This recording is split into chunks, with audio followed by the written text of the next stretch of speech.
नमस्कार। एक बार फिर से बहुत बहुत स्वागत है आप सभी का परीक्षा वर्ल्ड के इस यूट्यूब चैनल में। दोस्तों, आप सभी को पता है यूपी ट्रिपल एससी पीईटी के लिए हम रोजाना आप तक जो है और टॉपिक वाइज वीडियो पहुंचा रहे हैं थ्योरी का। तो थ्योरी का जो वीडियो है रोजाना आपको मिल ही रहा है। इसके साथ आज से हम प्रैक्टिस सेट वाला जो सेशन था हमारा उसको आज से हम फिर से कंटिन्यू करेंगे। तो डेली आपको 3 वीडियोज़ मिला करेंगे। इन 3 वीडियोज़ में आपको 2 वीडियोज़ थ्योरी पोर्शन के होंगे और सब्जेक्ट वाइज तथा एक वीडियो आपका होगा प्रैक्टिस सेट का। तो रोजाना आपको पीईटी से रिलेटेड 3 वीडियोस मिला करेंगे तथा आज से हम प्रैक्टिस सेट को कंटिन्यू करेंगे तथा डेली आपका जो प्रैक्टिस सेट होगा इस प्रैक्टिस सेट में टोटल 40 प्रश्नों को हम जीके जीएस और करंट अफेयर्स के प्रश्नों को सॉल्व करेंगे तथा आपको बस सिर्फ एक करना है कि आपको 4 से 5 सेकेंड का समय दिया जाएगा प्रत्येक प्रश्न को सॉल्व करने के लिए तथा प्रत्येक प्रश्न को आपको वीडियो को पॉज करके हल करना है। तो तथा लास्ट में आपको कमेंट बॉक्स में बताना है कि इन 40 प्रश्नों में से आप कितना सही कर पा रहे हैं। तो चलिए आज की सेशन को शुरू करते हैं और देख लेते हैं कि आज का हमारा जो प्रैक्टिस सेट तीसरे नंबर का है इसमें हमने कौन कौन से 40 महत्वपूर्ण प्रश्नों को सम्मिलित किया हुआ है। तो आपको जैसा कि मैंने बताया प्रत्येक प्रश्न को आपको सॉल्व करना है तथा लास्ट में कमेंट बॉक्स में आपको बताना है कि आपने इन 40 प्रश्नों में से कितना सही किया है। तो चलिए वीडियो को शुरू करते हैं। तो पहला प्रश्न आपके स्क्रीन पर है, काफ़ी इंपॉर्टेंट प्रश्न है। मानव शरीर में प्रोटीन का जो पाचन है निम्नलिखित में से किस अंग से प्रारंभ होता है। काफ़ी इंपॉर्टेंट प्रश्न है। तो मानव शरीर में जो प्रोटीन का पाचन है या किस अंग से प्रारंभ होता है, तो आपका राइट आंसर हो जाएगा अमाशय, यानी कि ऑप्शन डी इसका बिल्कुल सही है, अमाशय से। अगला प्रश्न आपके स्क्रीन पर है और भारत में नगर पालिका का सदस्य बनने के लिए आवश्यक यानी कि न्यूनतम आयु सीमा आपसे पूछी जा रही है। जल्दी से इसका जवाब दीजिए आप। तो भारत में नगर पालिका का सदस्य बनने के लिए जो न्यूनतम आयु सीमा रखी गई वह रखी गई है आपकी 21 वर्ष, यानी कि राइट आंसर आपका जाएगा ऑप्शन ए 21 वर्ष। अगला प्रश्न आपकी स्क्रीन पर है द्वितीय गोलमेज सम्मेलन किस वर्ष आयोजित किया गया था। जल्दी से इसका जवाब दीजिए आप। तो जो द्वितीय गोलमेज सम्मेलन था यह 1931 में आयोजित किया गया था। जैसा कि आप सभी को पता है 3 गोलमेज सम्मेलन का आयोजन किया गया था। पहला आपका गोलमेज सम्मेलन था 1930 में, दूसरा आपका हुआ 1931 में। 1931 में कब हुआ था, तो सितंबर 1931 से लेके दिसंबर 1931 तक, इसे आप ध्यान दीजिएगा। तथा एक और गोलमेज सम्मेलन हुआ था 1932 में। तो टोटल 3 गोलमेज सम्मेलन का आयोजन किया गया था 1930, 1931 और 1932 में। कहाँ पे, तो ब्रिटेन में। तो इसे आपको ध्यान देना है। अगला प्रश्न कौन सा है, और स्नूकर में गेंदों की संख्या कितनी होती है। तो स्नूकर में गेंदों की कुल संख्या होती है 22, यानी कि ऑप्शन जो ए है इसका बिल्कुल सही है 22। अगला प्रश्न हमारा है भारतीय राष्ट्रीय कांग्रेस, आप बताइएगा भारतीय राष्ट्रीय कांग्रेस द्वारा किस दिन को पूर्ण स्वराज दिवस के रूप में घोषित किया गया था। काफ़ी इंपॉर्टेंट प्रश्न है। तो भारतीय राष्ट्रीय कांग्रेस के द्वारा किस दिन को पूर्ण स्वराज दिवस के रूप में घोषित किया गया था, तो आपको पता होना चाहिए। भारतीय राष्ट्रीय कांग्रेस का जो अधिवेशन हुआ था सन 1929 में, 31 दिसंबर 1929 में हुआ था पंजाब के लाहौर में। उस समय यह जो लाहौर था उसमें पंजाब में आता था। तो पंजाब के लाहौर में जो है 31 दिसंबर 1929 को भारतीय राष्ट्रीय कांग्रेस का वार्षिक अधिवेशन आयोजित किया गया तथा इसी अधिवेशन में जो है पूर्ण स्वराज दिवस की घोषणा की गई थी। इसे आपको ध्यान देना है। तथा इस अधिवेशन की अध्यक्षता किसने की थी, तो पंडित जवाहरलाल नेहरू ने। काफ़ी इंपॉर्टेंट फैक्ट है, इसे आपको ध्यान देना है। अगला प्रश्न है जयप्रकाश नारायण को कौन सी उपाधि दी गई थी। तो जयप्रकाश नारायण को कहा जाता है लोकनायक, यानी कि ऑप्शन बी इसका बिल्कुल सही है, लोकनायक।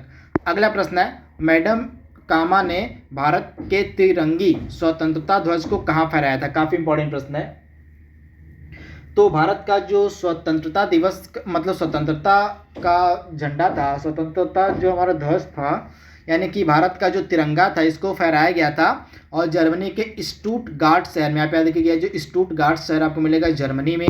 तथा 1907 ईस्वी को, कब, तो 1907 ईस्वी में मैडम भीकाजी कामे के द्वारा हमारे तिरंगे को फहराया गया था जर्मनी के स्टुटगार्ट में। तो ऑप्शन डी इसका बिल्कुल सही है। अगला प्रश्न है इनमें से किस कारक पर तारों का रंग निर्भर करता है।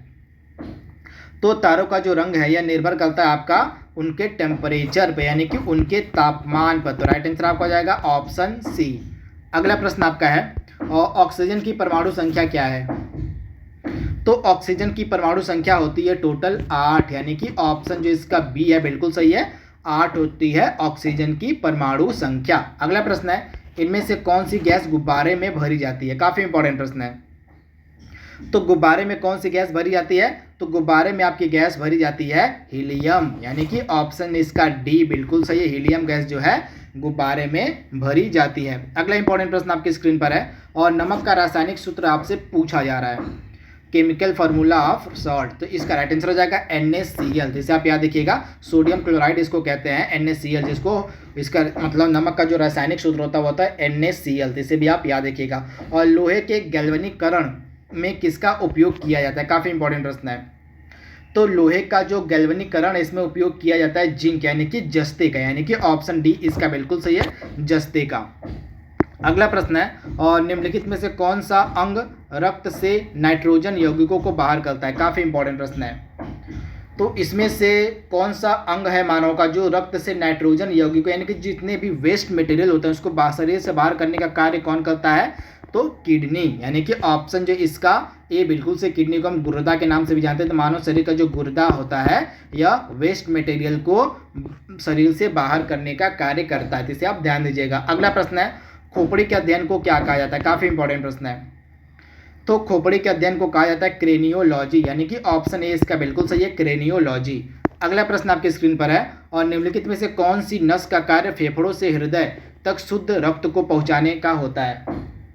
तो पल्मोनरी जो वेन होती है, पल्मोनरी जो नस होती है मानव शरीर की, इसका कार्य होता है फेफड़े से हृदय तक शुद्ध रक्त को पहुंचाना, यानी कि ऑप्शन ए इसका बिल्कुल सही है। अगला प्रश्न है, सूखा रोग जिसको हम रिकेट्स कहते हैं, निम्नलिखित में से किस विटामिन की कमी से होता है?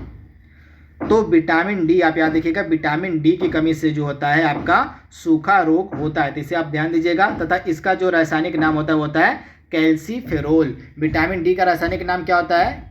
कैल्सीफेरोल। आप याद रखिएगा, विटामिन डी का रासायनिक नाम होता है कैल्सीफेरोल, तथा इसकी कमी से सूखा रोग होता है, तो इसे आप ध्यान दीजिएगा। अगला प्रश्न कौन सा है, और गणतंत्र दिवस 2021 में मुख्य अतिथि कौन थे? तो गणतंत्र दिवस 2021 के मुख्य अतिथि बनाए गए थे, आप याद रखिएगा, कोई भी नहीं, यानी कि आप याद रखिएगा 2021 का जो गणतंत्र दिवस में मनाया गया था, इसमें मुख्य अतिथि के तौर पर ब्रिटेन के प्रधानमंत्री बोरिस जॉनसन को इनवाइट किया गया था, परंतु कोरोना वायरस के चलते इन्होंने अपना दौरा रद्द कर दिया। तो राइट आंसर आपका हो जाएगा इनमें से कोई नहीं, यानी कि 2021 का जो गणतंत्र दिवस है इसमें कोई भी हमारा मुख्य अतिथि नहीं आया था। अगला प्रश्न है, निम्नलिखित में से कौन सा भारत का पहला सौर ऊर्जा से संचालित हवाई अड्डा बना है? तो भारत का पहला सौर ऊर्जा से संचालित हवाई अड्डा बना है आपका और केरल का कोचिन इंटरनेशनल एयरपोर्ट, यानी कि ऑप्शन ए इसका बिल्कुल सही है, केरल का कोचिन अंतर्राष्ट्रीय हवाई अड्डा। अगला प्रश्न आपकी स्क्रीन पर है, और निम्नलिखित में से कौन सा राज्य भारत का पहला जैविक खेती वाला राज्य है? तो भारत का पहला जैविक खेती वाला राज्य बना है सिक्किम, यानी कि ऑप्शन बी इसका बिल्कुल सही है, सिक्किम। अगला प्रश्न है, निम्नलिखित में से किस देश ने डिजिटल मुद्रा अवर को लॉन्च किया?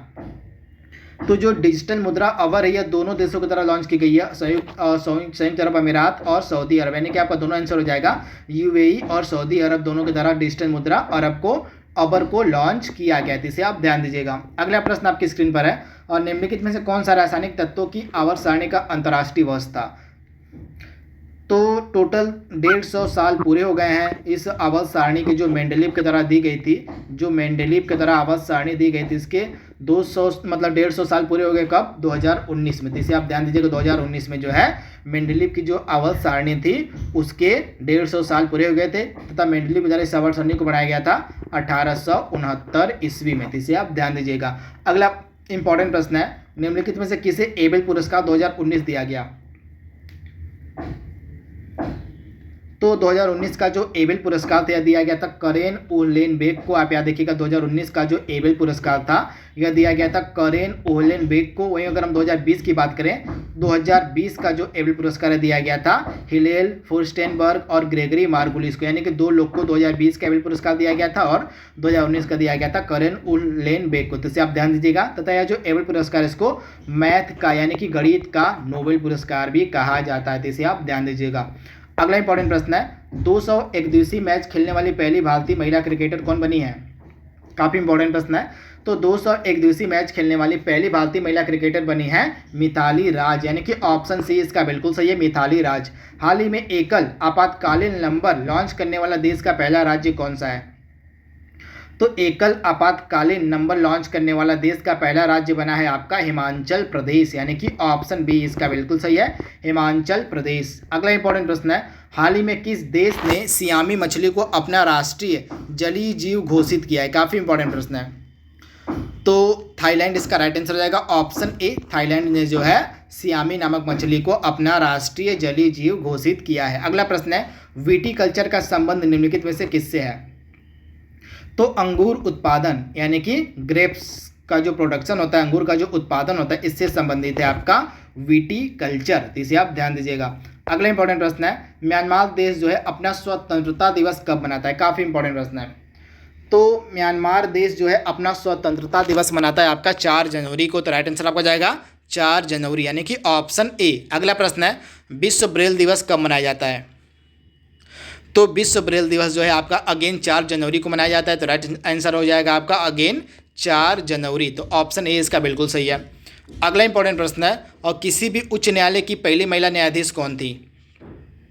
तो किसी भी उच्च न्यायालय की पहली महिला न्यायाधीश थी आपकी लीला सेठ, यानी कि हाईकोर्ट की पहली महिला न्यायाधीश बनने का जो श्रेय लीला सेठ को दिया जाता है। और अगर हम सर्वोच्च न्यायालय की सुप्रीम कोर्ट की बात करें तो सुप्रीम कोर्ट का की न्यायाधीश बनने वाली पहली महिला थी फातिमा बीबी। इनके बारे में भी आपको याद रखना है, अगर सर्वोच्च न्यायालय पूछे तो फातिमा बीबी हो जाएगा, अगर उच्च न्यायालय पूछे तो आपका लीला सेठ हो जाएगा, तो इसे भी आप याद रखिएगा। तथा मीरा कुमारी कौन थी? ये पहली भारतीय महिला लोकसभा स्पीकर बनी थी, यानी कि पहली भारतीय महिला वह पहली भारतीय महिला जो लोकसभा अध्यक्ष बनी, तो इनका नाम था मीरा कुमार, तो इसे भी आप याद रखिएगा। आगे चलकर यह क्या बनी थी? आगे चलकर यह राष्ट्रपति भी हमारे देश की बनी थी। अगला प्रश्न है, स्टैचू ऑफ यूनिटी का निर्माण निम्नलिखित में से किस राज्य में किया गया है? तो स्टैचू ऑफ यूनिटी का जो निर्माण है गुजरात में किया गया है, तो इसे भी आप याद, गुजरात का एक गाँव है खेवड़िया जिला में जो है आपका स्टैचू ऑफ यूनिटी का निर्माण किया गया है, सरदार पटेल की यह प्रतिमा है। अगला इंपॉर्टेंट प्रश्न है, और चेक की वैधता का समय सीमा क्या है? तो टोटल 3 महीने यानी कि 90 दिन होता है चेक की वैलिडिटी, यानी कि ऑप्शन इसका बी बिल्कुल सही है। अगला प्रश्न है, मूल संविधान में कुल कितनी अनुसूची यानी कि शेड्यूल थे? तो टोटल 8 मूल संविधान में शेड्यूल थे, अब कितने हैं? तो अब 12 शेड्यूल हैं, तो इसे आप ध्यान दीजिएगा।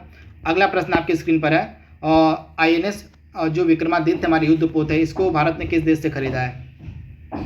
तो INS विक्रमादित्य को भारत ने खरीदा था रूस से, यानी कि ऑप्शन सी इसका बिल्कुल सही है। आज का लास्ट प्रश्न हमारा है इस प्रैक्टिस सेट का, और इंदिरा गांधी के द्वारा निम्न में से किस वर्ष में राष्ट्रीय आपातकाल लगाया गया था? काफ़ी इंपॉर्टेंट प्रश्न है। तो राष्ट्रीय आपातकाल लगाया गया था इंदिरा गांधी के द्वारा सन 1975 में नेशनल इमरजेंसी लगाई गई थी। इंदिरा गांधी उस समय देश की प्रधानमंत्री थी, तो आप ध्यान दीजिएगा 1975 में। तो आज का हमारा जो प्रैक्टिस सेट है इसमें हमने टोटल 34 इंपॉर्टेंट प्रश्नों को सम्मिलित किया हुआ है। तो आज के लिए बस इतना ही। Thank you, thanks for watching, thank you.